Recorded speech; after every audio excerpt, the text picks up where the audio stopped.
Welcome to Coffee and History, a conversation with Alabama Heritage. We are your hosts, Caroline Gazera-McKenzie. And I'm Susan Reynolds.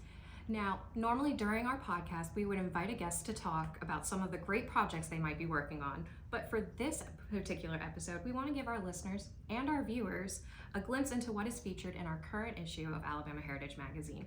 Today, we're going to be discussing issue 156, the spring 2025 edition. Yes, I'm so excited. Me too. So, when I was in school, I heard a little bit about the Milk Wars, but we have a story coming out about the Milk Wars in Birmingham. Can you tell me a little bit more about that?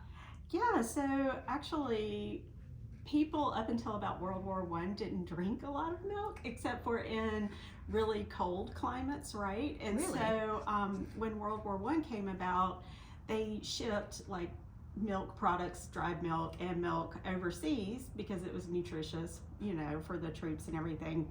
And so they ended up having all of this milk, right?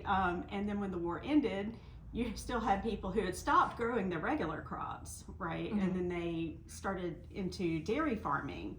Well, in the 1930s, you have the Depression coming around, and so milk prices were a big deal. People wanted their milk cheap, as cheap as they could get it, but the dairy farmers also needed to make a profit. And so what happened all over the country, and then also in Birmingham, is that these milk price disputes started to lead to some violence, some protesting, things like that. And if you Google it, you can see some pictures from all over the country of this. And so that when some dairy farmers realized that cheaper milk was being shipped into Jefferson County in particular, they got really mad, and it led to a lot of violence, including some bombings. Wow. Lots of different things happening that weren't that great. So this plot of this story is wild because it led to a trial, and all of the people involved. It's just an amazing story. It's a true crime story, obviously, but it's also an important part of our history from at that point. And I'm also going to include, I think on our website this time, I found a silent film, film footage, I should say, from Sioux City, Iowa, that shows an actual milk war protest taking place, and those people are carrying some big sticks as well. So this was happening all over the country. That would be great to include on the website. Right. And now that website is alabamaheritage.com. And if you aren't a subscriber of Alabama Heritage Magazine, make sure you subscribe and become a friend of ours. Right. Oh, and I do want to say that article is written by Jim Baggett. Oh, I love Jim. He's a great Jim friend Baggett. of the magazine. He yes. is wonderful. He's got such a great storytelling voice, Right, personally, to me. Now, let's talk about some of our other stories that are coming up in the magazine. Now, I've heard mention of a Carnegie Medal recipients, specifically from Alabama. Can you tell me more about what that story is? Yeah, definitely. So Keith Krasinski is our author of this story about the Carnegie Medal, actually Hero Medal, that is given out to just regular citizens. It's a civilian honor award for doing some kind of very courageous or heroic act. And we actually have 137, as of right now, recipients from Alabama, which is amazing. But of course, we can't cover all 137 of them. We cover several of them, including, you know, from the 1960s, much earlier in the 20th century. There are some great stories. One is about a nurse actually here in Tuscaloosa who noticed that her patient was missing from his bed and then looked out the window, and he had somehow or another dropped down to the ledge. This was when our local hospital was only 3 floors, but still, that's 3 floors up. Yeah. She actually jumped off out of the window down to the ledge as well, and she walked backwards, leading him on the ledge to another window where an orderly was waiting to help her get him in. So she received a medal for that. And then there was also, one of my favorite stories is the story of Charles Vines. And this act of heroism actually took place while he was visiting in Mississippi. He was a Korean War veteran, very young man, but he had lost his sight in Korea. And so he was completely blind from what I understand, and he rescued 2 teenagers from drowning. in the river, and it's quite the story. So yeah, there are a lot of great stories with this one. It makes you feel good that people are out there helping other people. Yes, I just can't wait to read more about it. It's great. I've never even heard of the Carnegie Honor Medallion. Yeah, honor the awards. The Medal of Honor.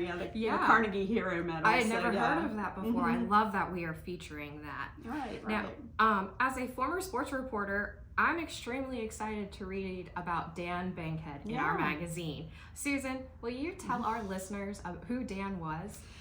So Dan Bankhead is part of a large family. He was an African-American man and large baseball family, which is say his father played baseball, a lot of his siblings played baseball. They were all very good. And Dan Bankhead actually became the first African-American pitcher for the Major League Baseball team. So he joined the Dodgers, and there's a great photo that we have in the magazine of him. It's just legendary. So I had to write this down because I wanted to make sure I remembered everybody's name. So this picture was taken in Vero Beach, Florida in 1950, and it was the first integrated spring training camp in the South. And in the photo we have Roy Campanella, and then pitcher Don Newcomb, and another pitcher, Dan Bankhead, and then Jackie Robinson. They're all in the picture together, so it's just, I love that picture so much. But yeah, it's a really great article, so you'll find out a lot about Dan. We'll definitely have to make sure that photo is used on the website if possible. Yeah, if we can. But if not, make sure you grab a copy of our magazine, Alabama Heritage Magazine again. So let's talk about this year's annual Places in Peril list. Now, what is the Places in Peril? So Places in Peril is a feature that we've been running. It used to run every fall. Now it runs every spring because the dates of the entries have changed over the years. But it's basically a feature that comes from the Alabama Historical Commission, and it highlights properties around the state or buildings that are endangered, that have some sort of historical significance. And so these could be homes, they could be schools, it could be a baseball field, it could be anything that has any kind of historical significance. A lot of these properties are in really bad shape, hence the name Peril. But you know, it's a tricky business trying to save these locations, and so this is a really great article to have awareness brought to these locations so that hopefully someone can help and step in. We do feature some locations that are very endangered in this issue, but including, we've got some really great ones though, the historic fire station at Fort McClellan, Sumter County High School, and also an American Legion post in Baldwin County, so that's really interesting. That is really cool. Now, I appreciate how we're able to schedule stories on people, places, and events, keeping content varied. Right. You do a great job. I just want to throw that out there with each issue. So thank you for all that you do. But each issue also has anywhere from 5 to 6 departments. Sometimes. So what about in this issue? How many departments do we have? Oh, I couldn't tell you right offhand because I didn't count, but we've got several. I mean, we have some departments that run every time, like our Alabama counties. We've moved Alabama governors. It used to be in the magazine. It's now online, and we're putting them in order, so they're slowly coming up, which will be great for teachers. But it can vary every issue. We have, often we have one called Portraits and Landscapes, which is what I call my catch-all. It could be about people, it could be about places, it could be about anything really. And this time around we have an article by about Johnny Shines, from author John Young. And Johnny Shines was an African-American blues performer, and this is about his time in Tuscaloosa, which is really interesting. I'm really excited about John Sledge's Recollections piece. Now, I don't usually run recollections. It has to be something I really want, but we haven't had one in a really long time. It's probably been years, but John Sledge, I knew he could write a really good one. And this is about his time in Cuba. He goes quite frequently to Cuba, but this is about his time visiting various locations, but specifically El Morro.